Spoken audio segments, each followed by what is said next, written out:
Welcome back to the channel, folks. I decided to revise an original video I made 3 years ago when BlazBlue Alternative DARKWAR was live. This lore video is made to be more clear in analyzing the character 13, formerly known as Nu-13 after the events of Central Fiction.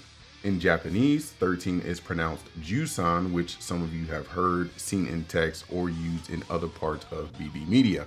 13's reasoning for discarding her original name was a way of moving forward from the life of a Murakumo and indirectly paying back Ragna's sacrifice. During the C series, she was referred to as Nu, Sword of Hades, and Heart of the Black Beast. That part of her life ends when she decides to cut her long braid and discard the Murakumo unit, which includes the blue jumpsuit. Her new design includes loosely wearing Ragna's tattered and patched red jacket, which is held together with a neck plate at the collar. The neck plate not only covers the scar that shows her original crest scratched out, but also has an imprint of the Master Unit's insignia, which usually appears on those who have a role to play. More on the design. Underneath the jacket, she wears a white and blue crop top with matching color battle panties, a white cloth wrapped around her left forearm, a pair of fingerless gloves, and thigh-high boots. She also carries a sword made from her Murakumo unit on her back and utilizes it in most of her new moveset. 13 has removed the Sitha regulator that was attached to her right eye via eye patch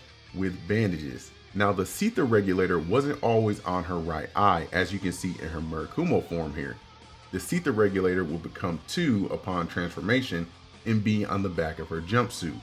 Now that she's become 13, her eye just throbs when she feels certain sensations. Moving on from there, her speech pattern also undergoes a change from the usual intense innuendos, gentle, or a bit more rough, perhaps. Yes! to a more casual dialogue. The transition from Nu to 13 is one of the biggest character developments in BlazBlue.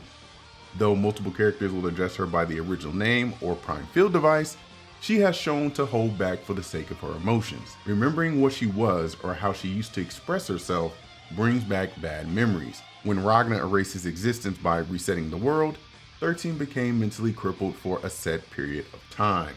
In DARKWAR, she regains much of her will and begins walking a new path. During the 13's Traces event, things are explained in more detail about her rehabilitation days.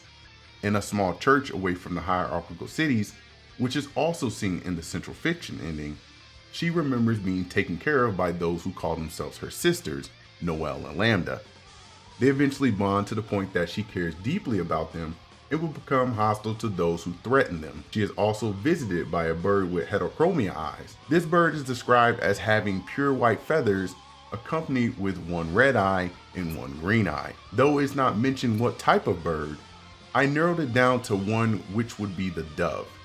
In its first appearance at the end of Central Fiction, it flies away freely, leaving a statement for the viewer to digest, much like it did for Mikasa Ackerman in Attack on Titan. This was done in remembrance to someone watching over a loved one. The dove is mainly a symbol of peace, freedom, and new beginnings.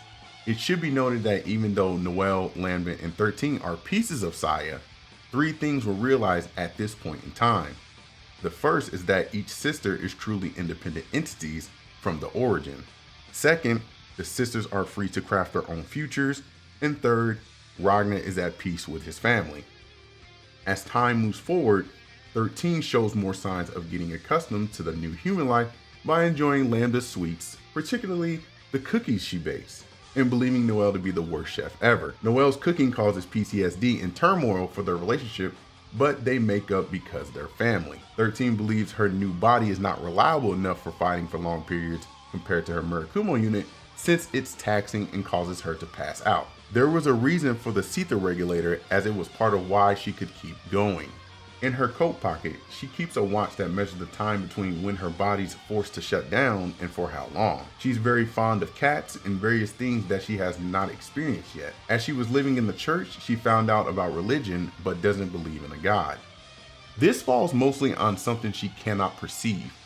If she met God, the one folks pray to, she would probably have many questions such as why the world made her, or why does God let observers suffer. That's pretty much my theory on it, but it could be simple as her not believing at all just to not believe. Anyway, 13 has a knack for strategy games as well, such as shogi, and it plays into her development as she assesses her situations more, which is different from when she would just act on impulse. Now, this doesn't always happen. For example, during her new journey to save observers, she has acted on impulse when confronting Naoto Kurigane. Not only is Naoto an anomaly in the BlazBlue verse, he is also one of 3 people to cause 13 pain and the urge to kill like she used to.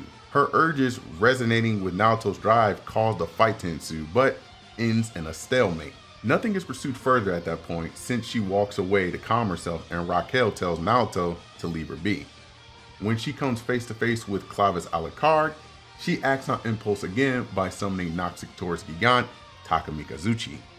She assimilated the Noxictors during the events of Central Fiction, making her powerful enough to hold her own against Jubei, a full-powered Izuyoi, and Hakumen at the time. Even with her Murakumo gone, she is still considered a threat as Clavis has stated that it would be troublesome if she used her power in their first meeting. 13 believes nothing but trouble follows the Alucard family and wants nothing to do with them as she's had to deal with Rachel many times before. For the most part, Clavis appearing before her was intentional since he needed assistance with a side quest. Considering the task involved an observer, she agrees to help and plays a major part later in Dark War by assisting the main character Rei in defeating a cauldron-powered Another Dark Mind. So that pretty much wraps up 13's character development and story for BlazBlue as of now. With Dark War discontinued, like I've said in many other videos, we will have to wait to see what Arc System Works cooks up in the next game. If it's gonna go follow this route anyway. But I hope you all enjoyed the video, and if so, hit that like button. Leave a comment below and I'll try to answer as soon as possible. Don't forget to subscribe to the channel with notifications turned on if you're new, and follow on socials for updates on future projects. With that, keep the wheel of fate turning, homies, and I'll see you next time.